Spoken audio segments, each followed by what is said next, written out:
বড় পর্দায় আসছে রবিনস কিচেন। ছবিতে একসঙ্গে স্ক্রিন শেয়ার করেছেন বনি সেনগুপ্ত এবং প্রিয়াঙ্কা সরকার। এই ডার্ক থ্রিলার ঘরানার ছবি পরিচালনা করেছেন বাপ্পা।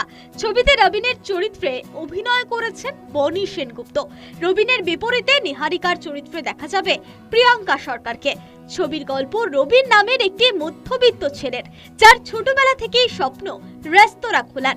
রবিন তার বন্ধুদের সাহায্যে অনেক কষ্ট করে একটি ক্যাফে খোলে, যার নাম রাখেন রবিনস কিচেন। সেখানেই তার দেখা হয় নিহারিকার সঙ্গে। তারা একসঙ্গে কাজ করতে করতে একে অপরকে ভালোবেসে ফেলে। তার কিছুদিনের মাথায় তাদের হাসি খুশি জীবনে নেমে আসে দুঃস্বপ্নের ছায়া। তারপর কি হলো জানতে হলে যেতে হবে প্রেক্ষাগৃহে। আগেই সামনে এসেছিল ছবির রহস্যে ঘেরা টিজার। সোমবার ছিল ছবির ট্রেলার লঞ্চ অনুষ্ঠান। সেখানে উপস্থিত হয়েছিলেন ছবির সব কলাকুশলীরা। একদমই এটা বাঙালিয়ানের একটা গল্প। নামের নিরিখে আমার কাছে শব্দটা খুব পছন্দের। শব্দটা শুনে কি মনে হচ্ছে সেটা নয়, শব্দটা শুনে আসলে মানুষ কতটা কানেক্ট করতে পারছে সেই জন্য এরকম একটি নাম রাখা। রবিনের কিচেন, তাই রবিনস কিচেন।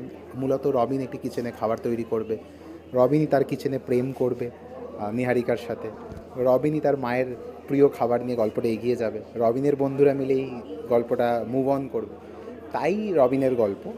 যেহেতু গল্পটাই পুরোটা কিচেনের মধ্যেই আমরা দেখতে পাবো, এরকম একটি এক্সপেরিমেন্টাল কাজ, তাই জন্য এটার নাম রবিনস কিচেনে রাখা।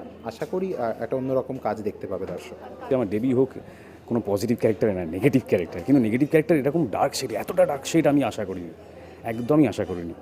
তো বাপ্পাকে ধন্যবাদ যে আমাকে বিশ্বাস করে চরিত্রটা দিয়েছে। ছবিতে বনি ও প্রিয়াঙ্কা ছাড়াও গুরুত্বপূর্ণ চরিত্রে দেখা যাবে শান্তনুনাথ, শস্রাক গঙ্গোপাধ্যায় ও কেশব ভট্টাচার্যর মতো অভিনেতাদের। ছবির সঙ্গীত পরিচালনা করেছেন অনুপ চক্রবর্তী।